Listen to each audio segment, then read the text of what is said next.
Shalom Aleichem à toutes et à tous en ce Yom HaZikaron, mercredi 30 avril et le 2 Iyar. À la fin de la paracha de la Sania, la paracha de Shemini, qui nous enseignait les lois de la cacheroute sur les animaux, qu'on peut manger et ceux qu'on ne peut pas manger, la paracha de cette semaine traite du sujet de l'impureté humaine. À ce sujet, nos sages du Midrash expliquent l'ordre et la juxtaposition de ces deux enseignements de la manière suivante. Si l'homme est méritant, alors il aura la primauté sur toute la création. Et sinon, on lui dira, le moustique t'a devancé. Il est vrai que tous les animaux ont été créés avant l'être humain.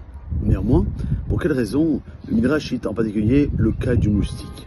Et on répond qu'au sujet du châtiment de Titus, la Gemara raconte que Dieu lui a dit « J'ai une créature faible dans mon monde qui s'appelle le moustique ». Et nos sages de nous expliquer pourquoi est-il appelé faible? Car il ne se crée pas d'excréments pour se débarrasser des détritus. Ainsi, le Midrash compare l'homme non méritant, ayant donc comme caractéristique de s'être imprégné de la matérialité environnante, sans avoir réussi à expulser de son être les déchets inhérents au moustique. Et à ce propos, il nous rappelle que le moustique conserve sa primauté sur un tel homme du fait d'avoir été créé avant ce dernier. Un enseignement riche, puissant, que je voulais transmettre. Car une des fautes pouvant amener la tsaraat, cette fameuse entre guillemets lep, c'est la faute du lachon hara, de la médisance. On remarque que le yetzer hara est particulièrement motivé à nous faire trébucher sur cette faute. Pourquoi déploie-t-il tant d'efforts dans ce domaine? On raconte cette histoire d'un roi qui avait un fils unique, qu'il gâtait particulièrement. Et comme le prince adorait les sucreries, les pâtissiers du palais préparaient pâtisserie et confiserie à longueur de journée pour le faire plaisir. Un jour, l'enfant est tombé malade et les médecins ont appelé à son chevet et ont affirmé que son régime alimentaire était en cause. Les sucreries lui étaient désormais strictement interdites car elles risquaient de lui être fatales. Le roi a ordonné de mettre immédiatement sous clé tout aliment contenant du sucre. Une fois hors de danger, la première chose que le prince a demandé était un morceau de gâteau. « Je m'excuse, votre honneur, lui répond le domestique, mais je ne puis vous en servir. » Qu'est-ce que ça signifie? Répond l'enfant avec humeur et en tapant du pied. En tant que j'ordonne, j'exige. C'est impossible de serviteur, dans tout le palais, il n'y a pas un seul gâteau. Comment est-ce possible? Cria le prince. Je vais le vérifier. L'enfant se rend dans les cuisines, fait un scandale, mais le serviteur avait raison. Les gâteaux étaient rangés dans des armoires fermées à clé. Il n'a pas eu le choix.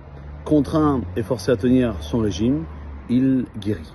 Cependant, le roi avait un ennemi, le souverain du pays voisin qui lui gardait rancune à cause de vieilles querelles passées. Lorsqu'il a appris la maladie du prince héritier, il s'est frotté les mains. Maintenant, son rêve pouvait se réaliser. Le roi rival était âgé et si son fils unique venait à mourir, il parviendrait facilement à conquérir le pays voisin tant convoité. Il appelait donc son homme de confiance et lui a demandé « Trouve-moi un cambrioleur chevronné, un spécialiste de l'effraction. » Et lorsqu'un tel homme s'est présenté devant le roi, il lui a dit « Je voudrais te confier une mission assez particulière.